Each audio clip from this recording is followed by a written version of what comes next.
plays against Serbia will be a quote-unquote big collaboration among Kerr and his coaches and head of USA Basketball Grant Hill, all the team medical staff, as well as representatives of the Phoenix Suns.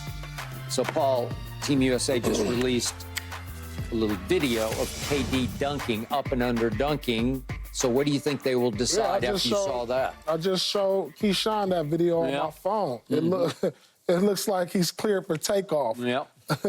Skip, and if he's ready to go, not only am I playing KD, I'm starting him. I mean, it's not like the U.S. have been playing lights out anyway. And then I got my most dynamic Olympic scorer in the history of Olympic basketball back. Yeah, I'm gonna play him. I'm gonna start him because for one, you know, when you're dealing with an older player and who's dealt with some injuries, you don't want to get it warmed all up, stretch, get in the layup line, and then go sit for like, let's say actual time in minutes, not game clock. Another 15, 20 minutes. Where do you experience that at? Where did I experience that? When I was Clipper Paul. That was Clipper Paul. That was Clipper Paul. But it's just not your rhythm, man. Yeah, you're just not in rhythm. You know, you go, you break a sweat, and as an older guy, you want to just get right into the jump ball after 5 minutes later. So I look for him not only to play him, but if he plays, he should start.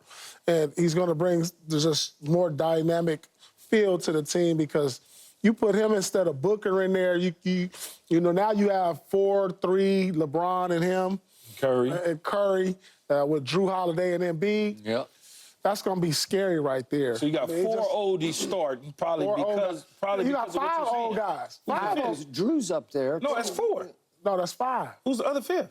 Well, Embiid. But he ain't really. I don't consider him old. He moved like it. Yeah, but I don't consider him old. I consider. He's not old. But So when I look at what you just said about warming up, I look at LeBron, Curry, KD, and Drew as guys that need what you're saying, don't need to go after they go through all the warm-ups and sit down on the bench for 10, 15 minutes. Yeah, that's why you start them. Yeah, so you start them, and then Embiid probably needs to start too because of his body. Embiid got to start too. Yeah, I mean, I'm not mad at the starting lineup because the U.S. is going to win. We just mad that they're not winning by like 10, 15 points. Because you see the energy group comes in with AD, Bam, Tatum, and Edwards. And, you know, I don't know if they're going to have Halliburton or not. Derek White's been in the mix. But that team usually brings energy, takes the pressure off the starting lineup. Starting lineup comes back in, pushes the pace a little more than game over. So, get off to a fast start with KD in the lineup. No, they usually get off to a slow start. No, but I'm saying with KD in the lineup, you get off to a fast start. Hopefully they can make shots. And I just don't see Curry. I just don't see Curry struggling.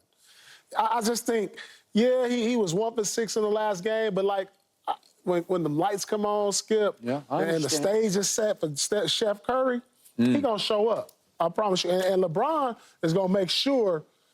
I think LeBron is smart. Like you said, he's smart. He notices it. He gonna make sure Steph get off. He gonna make sure he gets Steph the ball. He gonna make sure he get KD the ball because LeBron knows at the end of the game what he can do, what he can bring.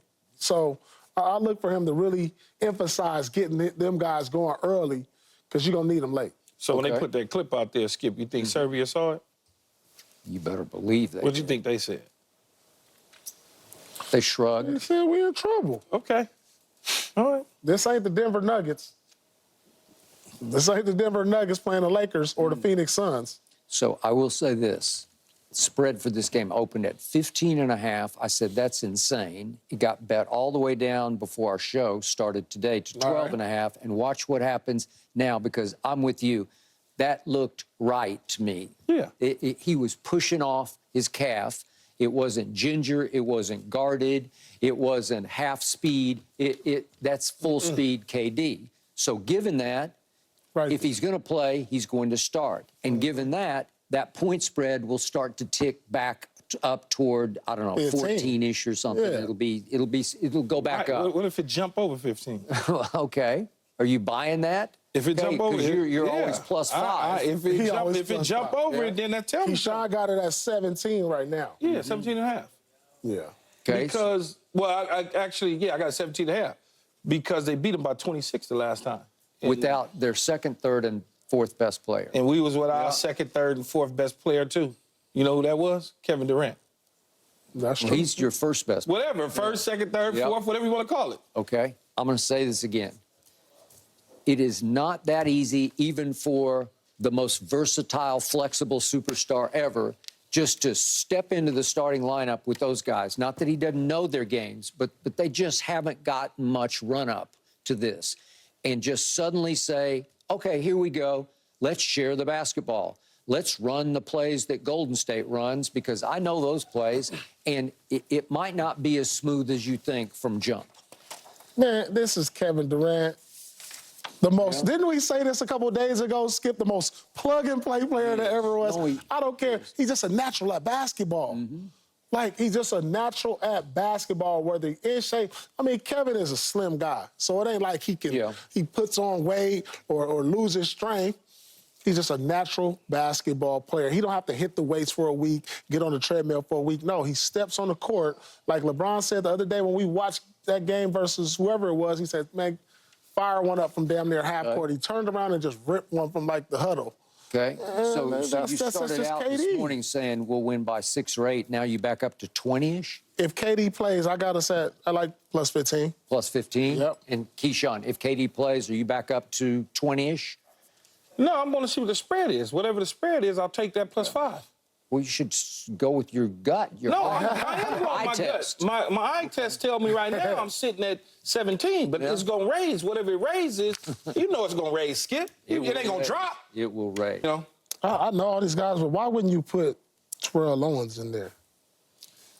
He going to be punished, man. They going to just keep punishing T.O. Yeah, why though? I don't get it. Because his personality and people, he ain't never done nothing wrong off the field, but they just, that's how they treat him. He was in the next 5 out. So yeah, but I think 30. he should be in there. I mean, 3rd all time, receiving yards.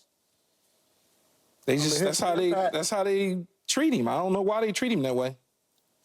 Is he still not in the Hall of Fame? No, he got in. He got in finally, right? He got in. Yeah, yeah. I don't know who you take off. You know, it's a lot of greatness on this list. And Keyshawn, you know, you played against a lot of these guys. They all deserve to be on the list. All of them deserve to be on the list, but the one that just comes to mind is T.O. for me. I've always been a T.O. fan. I think he was one of the greatest of this generation. I thought he really, like they say, Michael Jordan changed the 2 guards landscape because the 2 guards back then were a little smaller. I thought T.O. kind of changed the landscape for bigger wide receivers. You know what I'm saying? I don't know. You were same time. Same time, right? You and Terrell changed the landscape, I think, for like the over 6'2", 6'3" kind of receivers. Yeah, we was getting big back then. They were starting to get bigger. Yeah, because you can't find like LeBron, Right. like LeBron James. You can't. There'll never be another LeBron James. You can't find him. There'll never be another Randy Moss. You're not going to find that. Right. Kelvin Johnson might have been the closest to a Moss type, but you're just not going to find Moss. T.O. was a game changer in his own right, the way he was able to get yak yards after things of that nature. But his personality rubbed a lot of people the wrong way just because they just needed something to nitpick him about, I guess.